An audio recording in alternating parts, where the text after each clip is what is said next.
కోతల Rayudu Donald Trump America అధ్యక్షుడయ్యాక అమెరికాలో కోతలు మొదలయ్యాయా?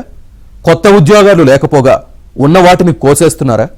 అక్కడ ఉద్యోగం పోతే వారు ఇండియా వచ్చి జాబ్ చేయడం కష్టంగా మారుతోందా? చివరికిది ఆత్మహత్యల వరకు వెళ్తోందా? అమెరికాలో చదువుకుందామనుకునే వారికి కష్టాలు తప్పడం లేదా?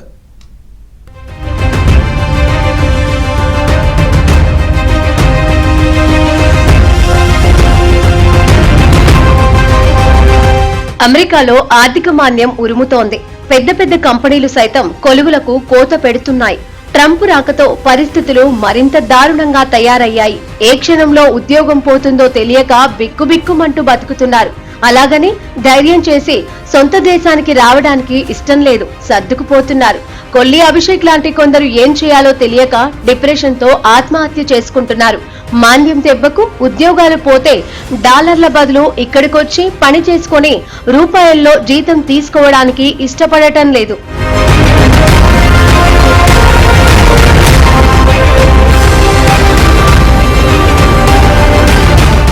అమెరికాలో ఉద్యోగం పోయి ఇక్కడికొచ్చాక జాబ్స్ ఇవ్వడానికి కంపెనీలు ముందుకు రావడం లేదు. అమెరికాలో నెలకు 5-6 లక్షలు సంపాదించిన వారు ఇక్కడ లక్షిచ్చినా ఓకే అంటున్నా కంపెనీలు స్పందించడం లేదు. యుఎస్ లో ఎంఎస్ చేశాం, దిగ్గజ కంపెనీలలో ఉద్యోగం చేశామని చెబుతున్నా పట్టించుకోవడం లేదు. అంతంత జీతాలు ఇవ్వలేమన్న ఉద్దేశంతో అసలు ఇంటర్వ్యూకి పిలువని పరిస్థితి. ఉద్యోగంలో భాగంగా ఇక్కడి నుంచి మనోళ్లను అమెరికాకు తీసుకెళ్లిన సంస్థలు H-1B వీసా గడువు ముగిసిన తర్వాత అక్కడ కొనసాగించడానికి ఇష్టపడటం లేదు. దీంతో తప్పనిసరి పరిస్థితుల్లో ఇండియాకు వచ్చిన వారు అదే కంపెనీ భారతీయ శాఖలో కొనసాగడం ఇష్టం లేకపోతే ఇతర కంపెనీల వైపు దృష్టి సారిస్తున్నారు. అలాంటి వారందరికిప్పుడు సమస్యలు ఎదురవుతున్నాయి. అమెరికాలో 4-5 లక్షల జీతం తీసుకునేవారు ఇండియా వచ్చి చిన్నా చితక ఉద్యోగాలు చేయడానికి ఇష్టపడటం లేదు.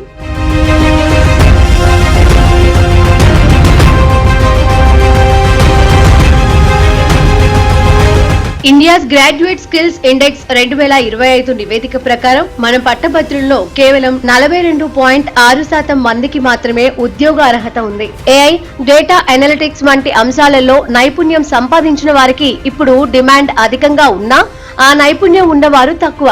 సమస్యలను నేర్పుగా పరిష్కరించే సామర్థ్యం, సృజనాత్మకత వంటి విషయాలలో కూడా మనవాళ్లు వెనకబడి ఉన్నారు.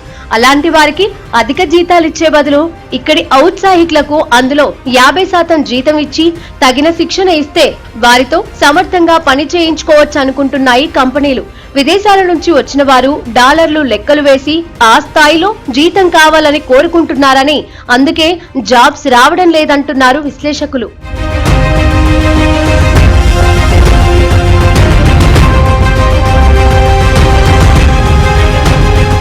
ఐటీ, బయోటెక్నాలజీ రంగాలలో కొంతమందికి జాబ్స్ వస్తున్నాయి. మెకానికల్, కెమికల్ ఇంజనీరింగ్ వంటి రంగాలలో అయితే అసలు అవకాశాలు రావడం లేదు. ఐటీ సంబంధిత రంగాలలో ఉద్యోగాల కోసం దరఖాస్తు చేసుకునే అభ్యర్థులు cloud computing, AI, cyber security తదితర నైపుణ్యాలు పెంచుకోవాలి. గ్యాప్ దొరికితే కొత్త క్రాష్ కోర్సులు చేసైనా నైపుణ్యాన్ని పెంచుకోవాలి. మార్కెట్లో డిమాండ్ను బట్టి స్కిల్స్ పెంచుకోవాలి. చాలా వరకు ఉద్యోగాలు మనం పెంచుకునే నెట్వర్క్ ద్వారానే వస్తాయి. మరీ ముఖ్యంగా ఐటీ, బయోటెక్నాలజీ వంటి రంగాలలో పరిచయాలు బాగా పనిచేస్తాయి. కాబట్టి ఆ దిశగా దృష్టి సారించడం మంచిది. ప్రత్యేకంగా ఎన్ఆర్ఐల కోసమే కొన్ని ఉద్యోగ వెబ్సైట్లు అందుబాటులో ఉన్నాయి. వాటి ద్వారా ప్రయత్నించాలి. అలాగే రిక్రూట్మెంట్ ఏజెన్సీల ద్వారా ప్రయత్నించవచ్చు. ఇండియాలో స్టార్టప్ సంస్కృతి పెరుగుతోంది. ఈ నేపథ్యంలో విదేశాలలో అపార అనుభవం సంపాదించి ఇక్కడికి వచ్చిన వారు ఉద్యోగాలకు ప్రయత్నించే బదులు స్టార్టప్ ఆలోచనలు చేయాలని ఆర్థిక నిపుణులు సూచిస్తున్నారు. But I also like very competent people coming into our country, even if that involves them training and helping other people that may not have the qualifications they do. But I don't want to stop. And I'm not just talking about engineers. I'm talking about people at all levels. We want competent people coming into our country. And HB1, I know the program very well. I use the program. Maitre d's, wine, experts, even waiters, high quality waiters. You got to get the best people. Now then you go into people like Larry, and he needs engineers, and Masa needs, and this gentleman needs engineers like nobody's ever needed engineers, right? So we have to have the quality people coming in. Now, By doing that, we're expanding businesses, and that takes care of everybody. So I'm sort of on both sides of the argument, but what I really do feel is that we have to let really competent people, great people come into our country, and we do that through the H-1 program. మరోవైపు అమెరికాలో చదువుకునేందుకు వెళ్దామనుకునే వారికి చుక్కెదురైంది. America F1 visa తిరస్కరణ rate 2023-24లో 41% పెరిగింది. భారతీయ విద్యార్థుల ఆమోద rate తగ్గింది. నిపుణుల ప్రకారం భవిష్యత్తులో వీసా పరిమితులు మరింత కఠినతరం కావచ్చునన్న సంకేతాలిస్తోంది అమెరికా. 2023-24లో వివిధ దేశాల నుంచి F1 వీసా కోసం మొత్తం 6.79 లక్షల దరఖాస్తులు రాగా వాటిలో 2.79 లక్షలను అమెరికా తిరస్కరించింది. ఆ నివేదిక ప్రకారం 2014లో 77.48% ఉన్న ఆమోదం రేటు 2023-24 సంవత్సరానికి 58.9% పడిపోయింది. భారతీయ విద్యార్థులకు కూడా అమెరికా వీసాలు తగ్గిపోతున్నాయని ఓపెన్ డోర్స్ నివేదిక 2023-24 వెల్లడించింది. డొనాల్డ్ ట్రంప్ అధికారం చేపట్టక ముందే ఈ కోతలు మొదలయ్యాయి.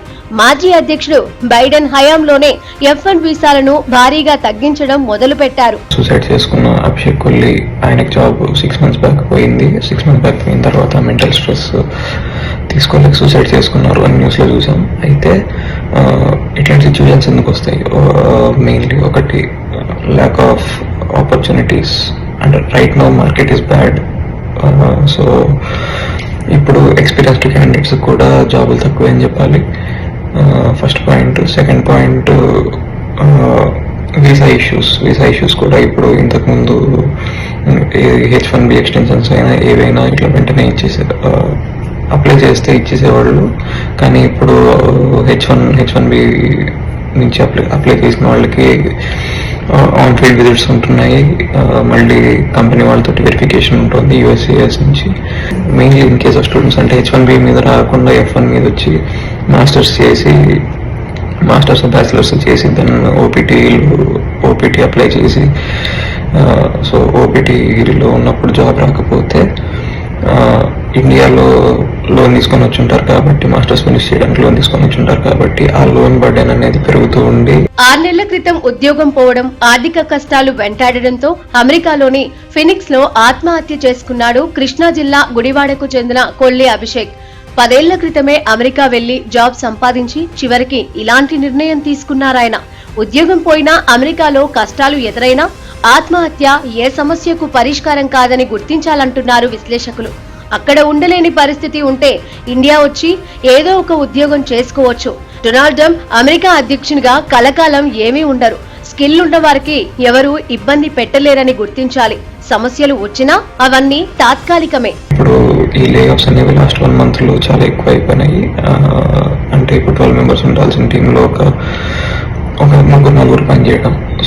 సో ఇప్పుడు లేఆఫ్స్ ఎంతైనా కానీ తర్వాత మళ్ళీ ఆ రీహైరింగ్ అనేది స్టార్ట్ అవుతుందని మేబీ వీఆర్ హోప్ఫుల్. అంటే స్టూడెంట్స్ అందరం ఇక్కడ హోప్ఫుల్గా ఉన్నాం. జాబ్ లేకపోయినా లోన్ కడుతూ ఎన్ని రోజులు సర్వే అవ్వగలమన్న క్యాలిక్యులేషన్ ఒకటి. రెండోది వాళ్ళ ఫీల్డ్ ఆఫ్ స్టడీ, బ్యాచిలర్స్కి మాస్టర్స్కి రెండింటికి సింక్ అవుతుందా లేదా. 3 వాళ్ళు ఏ కాలేజ్, ఎట్లాంటి కాలేజ్ చూస్ చేసుకుంటున్నారు. ఎందుకంటే ఇప్పుడు F1 అంటే స్టూడెంట్స్లో వచ్చే వాళ్ళకి కాలేజెస్ బట్టి కూడా రిజెక్షన్స్ ఎక్కువ అవుతున్నాయి. సో దాని ఇప్పుడు మనము నెంబర్స్ చూసుకుంటే కూడా we can clearly see the difference. డబ్బులు సంపాదించడానికి వస్తున్నాము, చదువుకోవడానికి వస్తున్నాం అనే క్లారిటీ ఉండాలి. బేసికలీ ముందు మనకి యూఎస్కి ఎందుకు వస్తున్నాం అనే క్లారిటీ ఉంటే రావాలా వద్దా అనే డెసిషన్ వాళ్ళు ఈచ్ అండ్ ఇండివిజువల్గా తీసుకోవచ్చు. అంతేగాని వాళ్ళు ఇప్పుడు అందరితో పాటు వెళ్దాము అన్నట్టు వస్తే this is not the right time maybe. Trade war వృద్ధి రేటు మందగించడంతో అమెరికాలో ఆర్థిక మాంద్యం వచ్చేలా ఉంది. జీడీపీతో పాటు నిరుద్యోగం పెరుగుతుంది. వ్యక్తిగత ఆదాయం, వినియోగదారు వ్యయాలు, పారిశ్రామిక ఉత్పత్తి వంటివి తగ్గిపోతాయని అమెరికా ప్రకటించింది. ఇప్పటికే మాంద్యం ఎఫెక్ట్ భారత స్టాక్ మార్కెట్లపై పడుతోంది. విదేశీ మదుపర్లు ఇప్పటికే స్టాక్ మార్కెట్ల నుంచి వైదొలుగుతున్నారు. మన దేశంలోనూ ప్రైవేటు రంగంలో ఉద్యోగాల కోత ఉండే ఛాన్స్ ఉంది. విదేశాల నుంచి వచ్చే ఆదాయం తగ్గిపోవచ్చు. అమెరికా లాంటి దేశాలలో వాణిజ్య సంస్థలు ఐటీ వ్యయాలు తగ్గిస్తే మన ఐటీ సేవల కంపెనీలపై ప్రతికూల ప్రభావం పడొచ్చు. ఫిబ్రవరిలో మన ఎగుమతులు తగ్గాయి. అమెరికాలో మాంద్యం వస్తే మరింత తగ్గొచ్చు. అతిపెద్ద ఆర్థిక వ్యవస్థ అయిన అమెరికా ప్రభావం వల్ల అంతర్జాతీయ మందగమనము ఏర్పడొచ్చు. రూపాయి విలువ క్షీణించొచ్చు. టారిఫ్లు మాన్యం కలిసి స్టాక్ మార్కెట్లు మరింత ఊగిసలాటకు దారితీయొచ్చు.